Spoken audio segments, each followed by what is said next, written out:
everybody, this is Jason, the Science Outreach Manager and the Life Science Educator here at the Children's Museum Houston. Right now, I am in our Invention Convention area near the Inventor's Workshop, near our Chevron Maker Annex, and I'm here to talk to you about Mars rovers. That's why we're doing this live today, because last week was National Engineering Week, and the week before National Engineering Week, NASA landed a rover on Mars called Perseverance. It landed on November 18th, and for the last week and a half, it's been trolling around doing its little thing and taking pictures and whatnot, and it's really, really cool. So I thought, hey, we're a big space city. We might as well talk a little bit about space things happening currently right now. But I'm also going to give you a little history of Mars rovers. You'll notice I have a television screen right here, and it says, a look at Mars rovers. This PowerPoint I have up here, I'm not going to really be doing this the whole time, you know. It's up on our Facebook right now as a video, so you can watch it, okay? But it is important for me to every once in a while flip it over so you can see these really cool pictures, okay? So we're going to talk about the history of the rovers that have been landed on Mars. We're going to talk about how really cool the engineers who designed these rovers got it to Mars. And I'm going to show you something really cool. Right here, I made my own rover out of Legos. And this would be a manned rover. This would not be a robotic rover or autonomous rover. This one would be something that humans would go into, which someday is the plan. We want to go to Mars. Human beings want to go to Mars. We will get there someday. Maybe one of you will be the first to go to Mars. You're young enough, you're going to be really do good at school and be really, really smart and a good engineer. So maybe someone from the city of Houston will get to Mars, and that'd be great. Now, I have this big manned rover, but I also have this little tiny rover here. Looks kind of like Wall-E. This little tiny rover is more like what the rovers look like on Mars right now. Take a look at this right here. You see that? That's Sojourner. That was the first rover to go to Mars. This little dude kind of looks like Sojourner mixed with, not that guy. I'll take a look at the next one. Mixed with this guy right here, which is Mars Science Laboratory, which is also known as Curiosity, which is still running to this day. It's not decommissioned yet. It's still doing its thing. Even though it landed 9 years ago almost, it's still doing stuff for science. Okay, so let's talk a little bit about why we go to Mars first. So let me get that taken care of. Let me set that down for a moment, and I'm back. Why do we go to Mars? Well, human beings have a history, a need, an urge to explore. We crossed an ocean to get to this, what we call United States. Some people crossed an ice bridge, okay? Thousands and thousands of years ago. We did this because there is a need inside of humans to explore. And now we explore pretty much all the land masses of the planet Earth. One thing that remains a mystery, though, is the ocean. The ocean is very dangerous. It's difficult to get into it. The pressure of the ocean becomes very, very high, and it's really dark down there. So I'm going to tell you something that's really interesting. We actually have the planet Mars mapped out better than our own ocean at this point. Why did we choose Mars to go to? Because the conditions on Mars, although dangerous for a human, they're not so dangerous that we can't get robots there and eventually humans there if we take the right precautions. Also, Mars seems like a very, very good candidate to once have water. Actually, we already know it does have water, still has water, and had probably oceans of water a long time ago. But one thing that we're still trying to figure out is, was there ever life on Mars? Now, we're not talking about whales or pigeons or tigers. We're talking about microbes. We're talking about bacteria. We're talking about viruses, something like that, something very simple that might have lived on Mars a long, long time ago or could still be living on Mars today. We just can't find it. I am not endorsing right now that there is living things on Mars. I'm just saying there is a possibility that there was once living things on Mars and that there still could be living things on Mars. Because remember, bacteria and viruses, they're very difficult to see. They're in fact invisible to us unless we use the proper instrumentation like microscopes. So that was the whole idea behind sending robots to Mars. The first thing we sent were orbiters. They just sort of went around the planet, took pictures, kind of looked at things not too closely, but it was sort of an assurance that yes, we could get there. We could send robots there. Engineers could figure that out. They had to solve a lot of problems along the way, but they could figure it out. Then we decided, let's take a lander there. So in the 1970s, they landed a probe on Mars. It doesn't move, it just sits there, but it was able to take pictures. It was able to look at some of the rocks, figure out, okay, maybe we can tell what these rocks are. Maybe they could have been formed with water, et cetera, et cetera. And then finally, we decided, okay, let's go ahead and send a lander with a rover on it. And the first one that landed and operated correctly was Sojourner. It's tiny. It's like that big. Okay, it's not big at all. The whole thing is a solar panel, basically. And it only traveled about 350 feet. Less than that even, maybe 330 feet. But what Sojourner showed us is that these rovers have a certain lifespan that we say, okay, this is how long we want the mission to be. 8 days, 80 days, 880 days, whatever it may be. But what we've proven time and time again is that these rovers are built so well that they last much longer than they're supposed to. This was supposed to last 7 sols, which is a little bit longer than a day. It lasted 83 days. It was only supposed to last a week. It lasted months, which is really, really cool. Now, it didn't go far, but the scientists knew where they wanted it to go because they found these rocks and they named them after cartoon characters like Scooby-Doo and Yogi Bear and other ones. And they wanted them to explore that just to see what geology might have formed them. It was very basic, it was very easy, but they were able to explore so many more rocks than they thought they would be able to. So let's go ahead and fast forward about 7 years later to the Mars exploration rovers. Spirit, which is shown right here, and then on the next slide is Opportunity, which we'll show in a moment.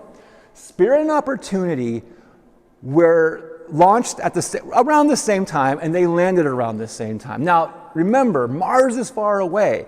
It's usually about almost a 300 million mile journey to get to Mars. So it takes 7 to 9 months to get there. So when they launch them, off they go, and then 7 to 9 months later, everyone's going, okay, maybe this will work. Hopefully the parachutes will deploy. Hopefully everything will open up the way it's supposed to, and the rovers can come down. And it all happened. So this one landed January 4th, 2004. Opportunity landed January 25th, 2004, and they landed on opposite sides of the planet. Okay, so they can explore different things. The whole mission of Mars exploration rovers was to see if they could find evidence of water on the planet. And they did. They found right away, both of them found like rocks that were rich in magnesium and iron. They found pure silica. They found like hematite, all these different rocks that form in water. So they knew that at some point there was water on the planet. Now, some point in geologic time is very expansive. Some point could mean billions of years ago. But it still gave proof that there was once water. And if there was once water and there was an atmosphere more rich in certain gases, there could have been life. So that's really the whole idea. Let's find living things. Now, Opportunity right here, I keep hitting the wrong button. Opportunity right here, there was a really famous thing about Opportunity because it landed inside a crater. It was known as the hole-in-one. They landed inside Eagle Crater, and everyone was really excited because it was in a crater. It didn't have to like go down into one. It was inside one. And studying craters is really interesting because when a meteorite hits the ground at a lot of force, and if it's big enough, it brings a lot of stuff up that was old. So they could see older rocks that might have been formed through different geological processes than the newer rocks on top. So they were very, very happy to get in there, and Opportunity became known as a crater explorer because they explored almost 100, maybe even more than 100 craters. So that's what it was known for. Both of these rovers lasted long before their time. Check this out. Landed in 2004. The last communication was in 2018, just 3 years ago. Since then, it's been decommissioned, but some people probably have a glimmer of hope that Opportunity is maybe doing something. You know, it may not be completely dead yet, if you will. So this is the one that found the hematite and all that kind of stuff. And it traveled quite a good distance. And you know, before we're talking 330 feet, this thing was traveling like 3 to 5 miles. So it's pretty cool. Now the next one to go was Curiosity. And Curiosity is still running today. It's been operating for 3,042 sols. And its mission was very similar to the MER's. It was looking for water, but there was also a new mission. A new goal was, can it find some sort of evidence of life? And something that it's been doing, and it's been doing that. It's been finding that evidence of life.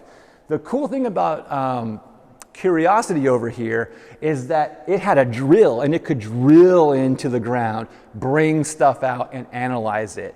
What's also really cool is that it had these atmospheric sensors that could detect fluctuations in the atmosphere day by day. And it actually started to find methane in the atmosphere. And there are some scientists who think it was finding renewable methane, like it was actually happening day by day. What makes methane? Well, humans make methane, and other animals make methane because they eat a lot of food, and then that gas is expelled out of the body. So there is some thought with some scientists like, ooh, if there's new methane being formed, does that mean there's some sort of microbial life forming it? And it's still running today, so we'll be getting more information for Curiosity for a long, long time. Now, the one that landed just the other day was Perseverance, also known as Percy. So it's been there almost 2 weeks now, 2 weeks tomorrow. It's supposed to last a couple of months, but it'll probably last longer because they're really good at making these. I really like this photograph because you can see it being lowered down. There is no lander with Percy or with Curiosity. They actually had these big steel cables that lowered it down. When it touched, the cables were released. The rover started to roll away, and the lander or the spacecraft that brought it down would shoot off in a different direction and hopefully, not damage the rovers at all, which they didn't because Percy's been sending pictures and Curiosity's been doing its thing for 9 years now. So the goals of Percy are very similar to Curiosity. It's there to seek out evidence of water, it's there to seek out evidence of life, and to see the conditions, to see if conditions are fair enough for human scientists to someday go there. And we're pretty sure if we figure out how to get stuff there beforehand, like shelter, ways of making water, things like that, that yes, we can go there and have ourselves a scientist colony studying the planet. They won't be able to move far from their little colony, but they'll be able to study the planet. And always it's better for humans to study it than robots because being so far away, Mars, it takes 20 plus minutes for a transmission from the antenna, the little radar here, to say, hey, I'm about to fall into a crater. So 22 minutes or so to get to the planet Earth. Some scientist gets it, they look at it, they're like, oh no, and it's going to fall into a crater. So it stops itself, it has fail-safe, so it doesn't fall in. But then they have to figure out what they're going to do. Do we move it backwards? Do we turn it left? Do we move one wheel? Do we move 3 wheels? What are we going to do? So give it another 20 minutes, and then it takes 22 minutes for it to get back to what it needs to do. So almost an hour and a half has gone by for one single command. That's why they don't go far, because it takes a long time to make adjustments.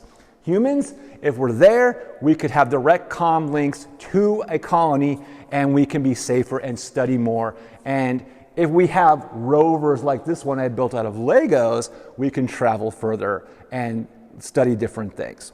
Now, this Lego I made is actually a kit. I'm not that talented where I could just figure out how to make Legos that well. But it did still take me 4 hours to make it because it was 700 plus pieces and I had to do all these kind of different things to make it work. But that in itself is an example of engineering. I engineered this out of Legos by following instructions. Did I run into problems? Of course I did. Did I solve the problems? Some of them yes, some of them no. At the end, I found out my wheels had the wrong rivets on them, but it still worked out. For those of you who have been to our museum, you know that we have our test tracks over there. And our test tracks are little Lego cars that we make that go down that slope, and we try to see whose Lego is built the best to go the fastest. Essentially, you're building a rover. That's all a rover is a big car. So that's why we do things like this, like these Legos and engineering of different types so that we can prepare you to become an engineer in your life. And really, the main goal of an engineer is to solve problems. Now, there was a huge problem last year, and that was COVID. These scientists, not here in Texas, but over in Jet Propulsion Laboratory in California, had to figure out how to get Percy to the planet Mars with a less amount of people because they had to do the social distancing like everybody else. That was the problem. They solved it. They got Percy landed within 1 mile of where they wanted it to land. That's pretty incredible. If you choose to work for NASA here in Houston, you just have to go down the freeway a little bit, down the 45, you get to Clear Lake, and that's where Johnson Space Center is. Now, what's cool about Johnson Space Center is maybe you're not the type who wants to go to Mars, but maybe you're the type of person who wants to protect the people who go to Mars. You would work at Johnson Space Center then. Johnson is for manned space flight. JPL in California is for robotics. So you would actually be communicating with humans on Mars, helping them out and making sure they're safe. Engineering is very important to the city of Houston. The space program has been here since the beginning. Think about all the oil and gas that we have here and the engineers that are coming up with new technologies. It's a great thing to do in your life if you so choose to do it. All right, before we go, I will show you a couple of slides of Mars, just so you can see how cool Mars is. That's called the Rock Nest. Right there is a sunset at Mars, and you can see some of Curiosity right here. These are all real pictures. Right here is the Apollo 1 hills. This was taken by Spirit. They're named after the 3 astronauts, Roger Chaffee, Ed White, and Gus Grissom, who died during the first Apollo test, Apollo 1. So they were honored on Mars. This right here is Opportunity taking a picture of some crater right there. Endeavour crater. And here's the Spirit of St. Louis crater. So a lot of the times when they name craters, they name them after aviation and history of flight, things like that, because it's important to astronauts, important to robotics engineers to name it after these things. All right, y'all. I hope you enjoyed that little history of rovers. Talking about Legos. Everyone should go buy the Rover Lego kit. It's really cool. It's really, really fun. And I encourage you to do so because I want to see your Lego creations. If you're watching this on YouTube later on, you can hit our subscribe button. It'll always let you know when we're doing like a live or when we're doing different videos that are being put up, like our Oh Wow, Mr. O moments, our science moments, our story times, all that kind of stuff. Plus, since we have social media like Facebook, which this is being broadcast on live right now, you can create rovers. Even if you create one completely on your own out of the Legos you have at home or whatever kind of things you have at home, you can create one, take a picture, post it on there, and it'll be really cool because then I can see the rovers that you made. All right, thank you so much for joining me. This is going to go up as a post so you can watch it later on or watch it right now or do whatever you're doing. I hope you're having a great day. I hope you're well. Hope to see you soon. See you later.